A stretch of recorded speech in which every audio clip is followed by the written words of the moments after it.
The 4th of July is in 3 days, but before y'all get to celebrating, and maybe some of y'all ain't, let me know this. Did you know the Supreme Court just eliminated legal protections for 350,000 Haitians and put over 1.3 million migrants total at risk of deportation? And did y'all know that a lower court already found this decision was likely motivated by race? Did you know your president tried to take away your ability to vote by mail and he ain't done yet? And do you know what congressional district you're in right now? Because somebody just redrew the map.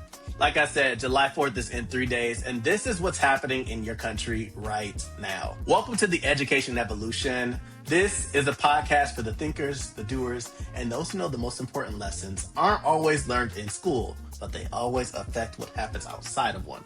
You're listening to Hall Pass to the Real World. I'm Hadi Had, but you can call me Mr. Jihad. So July 4th is in 3 days. The cookouts are about to be happening. Fireworks are going up and the flags are coming out, whether you want it to or not. And while all of that is happening, 3 things went down in this country last week that your community needs to know about before you light that first sparkler or throw them coals in the grill. Or maybe y'all using gas these days. But today I'm here to catch you up on 3 stories that are very relevant to our lives here in this United States of America. And hopefully by the time that you're gone, you'll have a tool or at least know how to do something about it. But before we dive too deep, if you are new here, you are about to have the best 10 minutes or longer of your life. And to continue having those best minutes, go ahead and stop what you're doing and hit that subscribe button right now. Our show means nothing without subscribers. And if you are already subscribed, a big thank you for making this community everything that it is and then some. All right, let's get it. So last week, like I said, 3 things happened in this country that directly affect us. Not to say that there wasn't much more going on, but I only got time for 3. And they are legal status, ballot access, and congressional representation.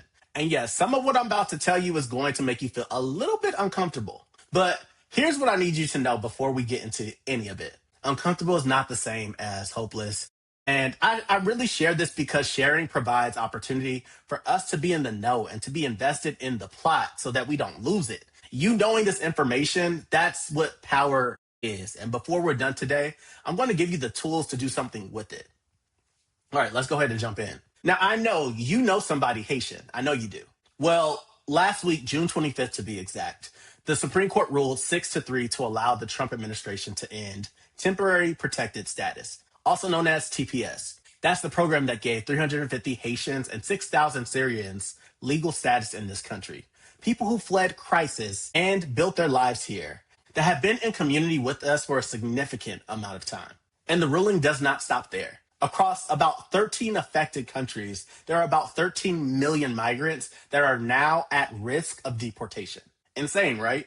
Well, wait, there's more. A lower court had already found that the decision to end TPS for Haiti was likely motivated by race. Go figure. The Supreme Court then saw that finding and decided to rule the way that they did anyway. So that person that you initially thought of, whether it was a neighbor or a church member or even your kid's classmate, they woke up last week and found out that their legal status to remain in this country is no longer valid. And Independence Day is 3 days away. America is about to celebrate freedom and opportunity for everybody except apparently them. And this is why this is relevant today, because the story is not just their story. 1.3 million people losing their legal status overnight. It has a significant impact on our neighborhoods, our schools, our workplaces, and even churches. The perspective might be that this only impacts people who exist separately from us in their own bubble, their own lane. But communities don't work that way, whether you want it to or not.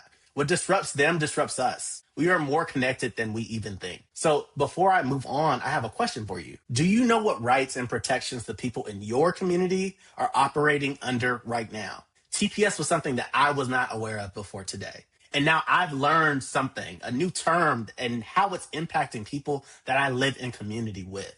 Last week proved that those protections can literally change overnight. I hate to say it, but this is only the beginning, and I got 2 more impactful pieces for you. Now, I know that voting is something that happens in different cycles, but what does voting look like for you? Because for me, I am a mail-in ballot type of person, and I'll tell you why. So Maryland's primary was June 23rd, which was last week, and voting for me, it takes time. like actual time. I'm not somebody who's just able to walk in and pick a name. I like to use the mail-in ballot, and it gives me the ability to do my pre-work, to really sit down and actually research who these politicians are, like really are, how they voted in the past, what they actually stand for. Not just based off of them sending you flyers in the mail with big smiling faces on them, but based off of what they actually believe in and whether or not they are supporting people like me. And I'll give you a real example of why that matters right now. So right here in Prince George's County, where I live, gorgeous Prince George's, there is an active situation where the county council got caught trying to move the National Park and Planning Commission's budget money into the county council's own budget. That's nearly $30 to $40 million. Just like that, that would have disappeared. And here's the thing. Politicians don't really think that we're paying attention. They move money around, they make decisions, they operate like nobody's watching. But these elections, that's when we have the opportunity to remind them that we are paying attention, because it takes us doing our research, actually voting people in who have integrity, who are authentically trying to move and support the common good, to hold people accountable. And last week, your president signed an executive order to limit mail-in voting in federal elections. The same tool that gave me the time and space to actually make an informed decision, somebody decided that they needed to be restricted. Now, here's the good news. A federal judge already stepped in and blocked parts of that order. So it didn't go all the way through, which I can appreciate, but I need you to hear this clearly. The block is not the end of the story, especially when November is only 4 months away and the people pushing this aren't done yet. Hence why this man is trying to push the SAVE Act through Congress right now. And here's the kicker. While Trump is out here calling mail-in voting corrupt as hell and pushing Congress to restrict it, he himself voted by mail in Florida. So he's not done yet. And yet again, this hall pass moment is to remind you that your access to a ballot is not guaranteed. It has to be protected. And in order for it to be protected, we have to show up, not only in presidential elections, but in the primaries, and especially in local races, in the county council seats where $30 and $40 million can disappear if the wrong person is sitting in that chair and nobody is watching. So again, I ask you the same question. Do you know who is on your ballot right now? Do you know how they voted in the past? Do you know who is funding and financing their campaigns? Because your mail-in ballot, or however you choose to vote, is only as powerful as the research you put behind it.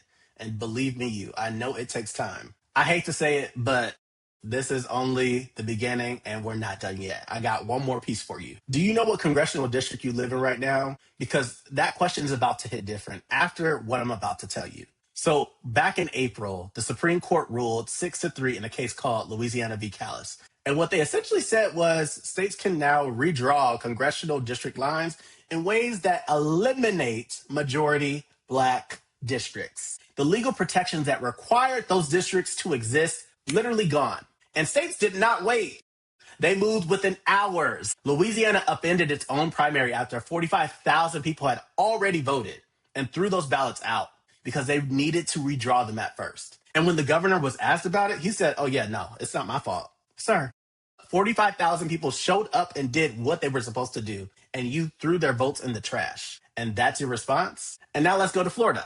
They held a special legislative session within hours of the ruling and eliminated majority Black districts, affecting 1.7 million Black voters. Signed into law the same week. And now we go to Tennessee. They carved up Memphis on purpose. The only majority Black district in the state eliminated. 6 states in total have already drawn brand new maps before November. And here's what I need you to work through.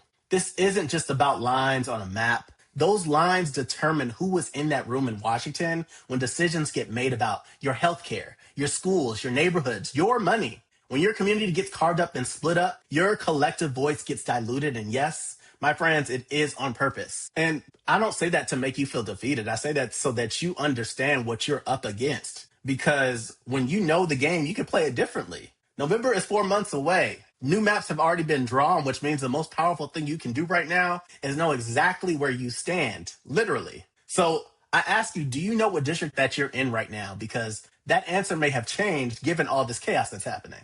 Now, you know what all 3 of these stories have in common? They all require you to be paying attention in order to fight back. TPS didn't end because nobody cared. It ended because the people who could stop it didn't have enough people watching and pushing back. Mail-in voting didn't get restricted all the way because a judge was watching. and people were paying attention. And those district maps, they got redrawn fast because they were counting on you not to notice. But here's what I need us to hold on to before we close out. Uncomfortable is not the same as hopeless. I said that at the top and I mean it. You now know things that most people sitting at the cookout on Friday don't know. You know what TPS is. You know what the SAVE Act is trying to do. You know that somebody redrew your district map and you need to go check where you stand. That's not nothing. Awareness is the first act of resistance, and you just got a little bit of piece of it. Now, before I send you out of here, I got some tools for you because knowing is step one, but doing something about it is what we're trying to transition us to next. So here's what I want you to do before November. And what I mean by that is actually, I want you to do it today because some of y'all still have the opportunity and the ability to vote in these primaries before the general election in November. And so I don't need you just nodding along right now. I need you writing down this information I'm about to give you so that when this episode ends, you can go and act on it. First, go to vote.gov. That's vote.gov. Put in your address. It'll show you your current congressional district, your registration status, and your polling location. It's free, literally takes about 2 minutes, and you can do it today. Second, go to ballotpedia.org. That's BALLOTPEDIA.org. Enter your address and it pulls your actual sample ballot. Every single candidate running in every race you'll be voting in. This is how you stop voting off that flyer that you get in the mail. Third, go to votesmart.org. That's VOTESMART.org. It's free, nonpartisan, no party affiliation, and it gives you factual information on where candidates actually stand on the issues that matter the most to you, whether you want to look up what their stance is on the different education policies that they have forth, or healthcare, or housing, or immigration. Look them up before you show up. And fourth, go to opensecrets.org. This one's the most important, y'all. It tells you who is funding the candidates in your race. I had a teacher in high school who always used to say that by the time that a person gets to the top of the pyramid, you need to know who is funding them so that you know who is controlling them. That's what this site is going to tell you, but let's also be mindful of the fact that that happens at the local level too. Now, don't you ever say I never gave you anything, and the things that I'm giving you today will help you for a lifetime, and get to it. Before I close out this episode, I need you to do one thing. Send this to somebody right now before you put your phone down, before you go fire up that grill, before the holiday weekend pulls you in. Somebody in our community needs to hear this before Friday, and you are the reason that they will. So go ahead and drop a comment below and tell me which of these 3 stories caught you the most off guard. Was it the TPS? Was it the melon voting? Was it the district maps? I read every single comment. I'm going to respond to them too. And I generally want to know what people are and how are you thinking? What are you tracking that is currently happening? Because that tells me what we need to keep talking about. And if you're not subscribed yet, I need you to hear me clearly. This community is not built on numbers. It's built on people who show up, who are invested in the plot, and who understand that awareness is not optional. The world needs more people who are really invested in the plot. So go ahead and hit that button and be one of them. Now, y'all know I like to say this, but this episode yet again was a lot. I know that, but you made it to the end. So go ahead and give yourself a good pat on the back. And that means something. I'm Mr. Jihad. Please develop your awareness, develop your voice, and until next time, peace.